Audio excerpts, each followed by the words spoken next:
নমস্কাৰ সকলোলৈ। আহকচোন আমি অসমৰ জাতীয় উৎসৱ বিহুৰ বিষয়ে কিছু কথা জানো।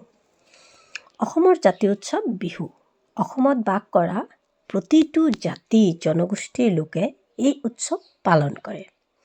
বিহু তিনিটা: বহাগ বিহু, কাতি বিহু আৰু মাঘ বিহু। চ'ত আৰু বহাগ মাহৰ দুমাহীৰ দিনা বহাগ বিহু পালন কৰা হয়।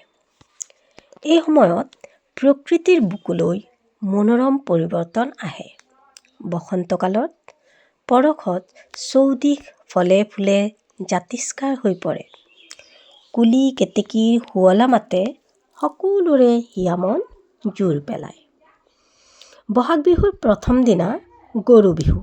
সেইদিনা গৰুক গাত মাহ হালধি সানি মুকলি পুখুৰী বা নদীত গৰুক গা ধুৱাবলৈ নিয়া হয়।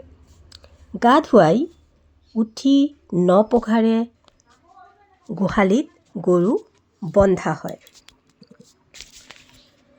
দীঘলতি, মাখিয়তী আদি গছৰ পাত ব্যৱহাৰ কৰি গৰুৰ গাৰ পৰা মহ মাখি খেদোৱা হয়।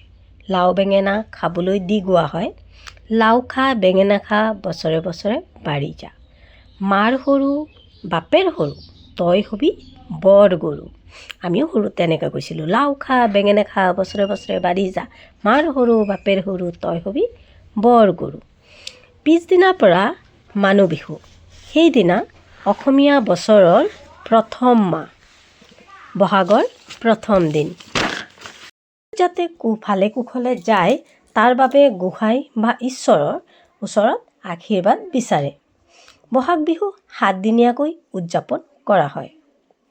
বহাগ বিহুত ডেকা গাভৰুসকলে মিলি বিহু হুঁচৰি, বিহুগীত গাই বিহু নৃত্য কৰে।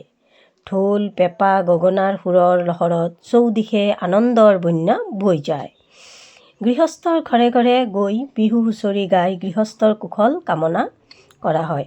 আনন্দ উল্লাস আৰু ৰং ধেমালিৰ মাজেৰে এই বিহু পালন কৰা হয় বাবে ইয়াৰ নাম এটা ৰঙালী বিহু।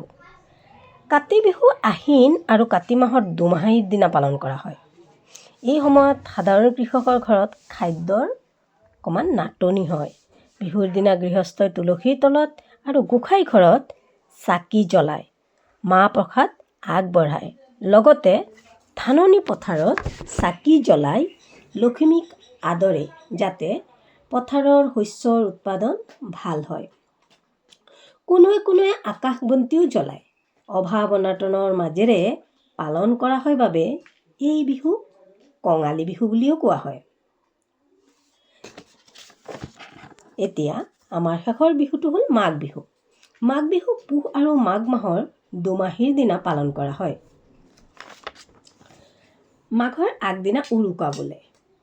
উৰুকাৰ দিনা ৰাইজে লগ লাগি মুকলি ঠাই বা পথাৰত মেজি আৰু ভেলাঘৰ সাজে। নিশা সকলোৱে ভেলাঘৰত ন চাউলেৰে ভোজ ভাত খায়। পিছদিনা ৰাতিপুৱা গা পা ধুই মেজি ভেলাঘৰ জ্বলাই অগ্নিক সেৱা কৰে। তাৰ পাছত ঘৰলৈ গৈ সকলোৱে বিহুৰ জা জলপান খায়। মাঘ বিহুত বিভিন্ন পিঠা পনা প্ৰস্তুত কৰা হয়। এইবোৰৰ ভিতৰত